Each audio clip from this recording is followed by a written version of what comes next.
ওয়ামা খালাকতুল জিন্না ওয়াল ইনসা ইল্লা লিয়াবুদুন, আমি জিন ও মানুষ সৃষ্টি করি নাই, হ্যাঁ করেছি একমাত্র আমার ইবাদতের জন্য।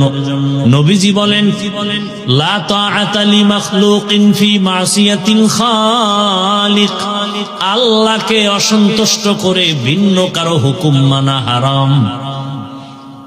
আল্লাহকে বেজার করে দুনিয়ার কারো হুকুম মানা যাবে না, হারাম। এ হলো তরজমা। ব্যাখ্যা কি? বলে আল্লাহকে বেজার করে পীরের কথা মানা হারাম। এখন কোন তারসেরা যদি কয় পীরের কথা মানা হারাম, কত নাম্বার আয়াতে আছে? ভালো করে বুঝেন, আল্লাহকে বেজার করে নেতার কথা মানা হারাম, আল্লাহকে বেজার করে মা বাবার কথা মানা হারাম।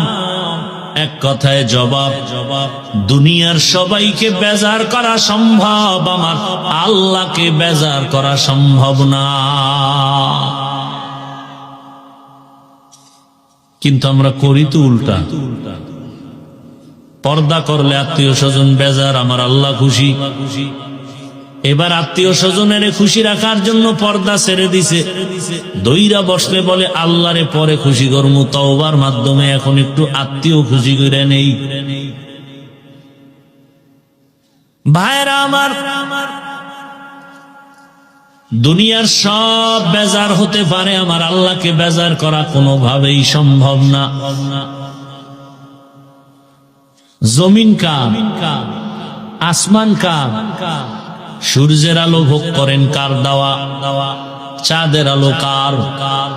বাতাস ভোগ করি কার? তাল মিলাইয়েন না, বুঝা শুনে কইেন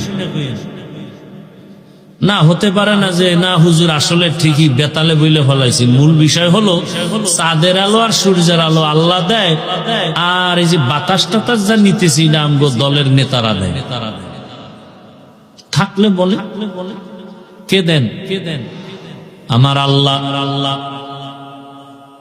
জমিনের ফসল খাই কে দেন?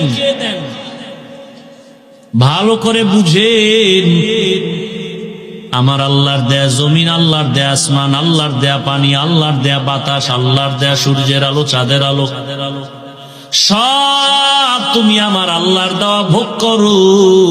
ওই আল্লাহর জমিনে থাইকা এখনো আল্লাহরে চিনো না, কার বাতাস নেও এখনো তার সেই মালিকের চিনো না। বিনা টাকায় ফিরি কার আলো ভোগ করো, তার চিনো না। এত